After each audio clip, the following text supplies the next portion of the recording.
The year is 1942. You are in a PBY Catalina, thousands of miles from any solid runway. The air is thick with humidity, and the only thing below you is an endless, undulating desert of blue. Suddenly, a jagged sliver of black breaks the surface. A Japanese I-boat. Within seconds, your slow, lumbering, flying boat is no longer a transport. It is a predator. This was the reality of the Pacific's unseen war. While the history books focus on the thunder of carrier strikes at Midway or the bloody beaches of Iwo Jima, deadlier game of cat and mouse was played out over millions of square miles of open ocean. The strategic void. Why seaplanes? In the Pacific, distance was as much an enemy as the Japanese Imperial Navy. The island-hopping campaign created a massive problem. How do you protect supply lines and scout ahead when the nearest airfield is 800 miles away? Enter the PBY Catalina and the PBM Mariner. These weren't just planes. They were self-contained warships with wings. Because they could land on water, every lagoon, cove, and atoll became a potential base. The Catalina, black cats. Known for their incredible endurance, cats could stay airborne for over 20 hours. Painted matte black, they became nighttime terrors, gliding silently over Japanese convoys. The Mariner. Faster and more heavily armed, the Mariner was the muscle, capable of carrying massive depth-charge loads and surviving the brutal, choppy waters of the open sea. Hunters of the deep. The I-boat Menace. The Allied victory relied on a bridge of ships. If those ships didn't arrive, the war ended. Standing in their way were the Japanese I-series submarines. Unlike the German U-boats, many Japanese subs were giants. Some even carried their own foldable aircraft.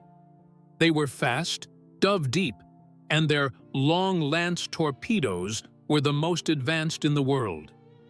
For an Allied sailor, the dread was psychological. You didn't see the I-boat. You saw the wake of a torpedo, and then the world exploded. The seaplane crews were the only thing standing between these steel sharks and the thousands of tons of fuel and food needed for the front lines. Ingenious tactics and harrowing encounters. Shooters. Early in the war, spotting a sub was down to the naked eye. But as the conflict evolved, so did the tech. Mad gear. Magnetic anomaly. Detectors allowed seaplanes to sense the metal hull of a submerged sub. Sonobuoys.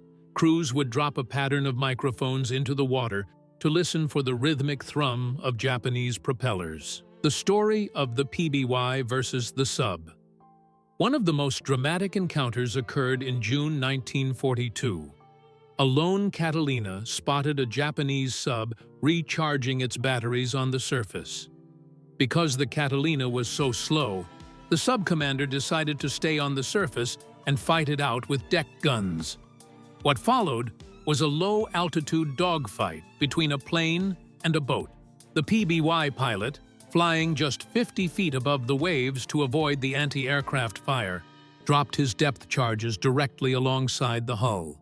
The sub vanished in a geyser of foam, but the PBY was so riddled with holes that the crew had to plug the leaks with their own flight jackets to stay afloat after landing.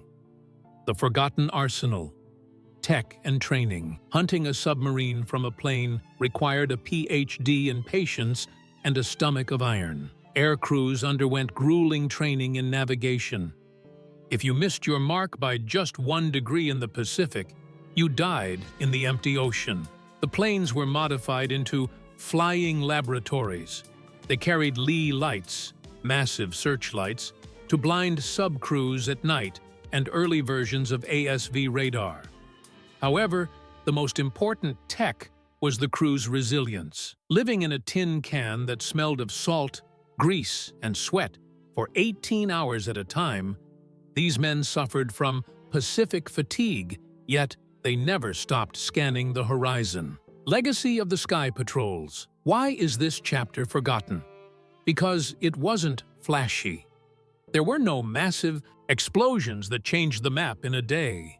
Instead, it was a war of attrition, a slow, methodical squeezing of the Japanese supply lines until their empire starved.